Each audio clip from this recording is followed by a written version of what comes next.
The Bonpally room divider curtain rod uses a floor-to-ceiling tension design, so it stays firmly in place without drilling or leaving damage on walls, ceilings, or floors, which is especially reassuring in rentals or dorm rooms.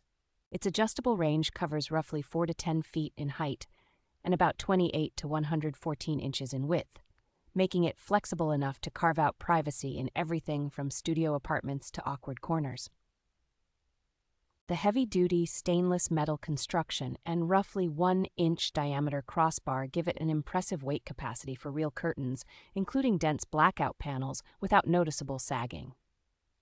A reinforced internal spring and wide non-slip bases help the rod feel stable under daily use, so it does not wobble or tip even when the curtains are pulled frequently. Assembly is straightforward because all the pieces lock together without tools, and the rod is just as easy to take down and move, which makes it practical for temporary setups, seasonal rearranging, or frequent movers.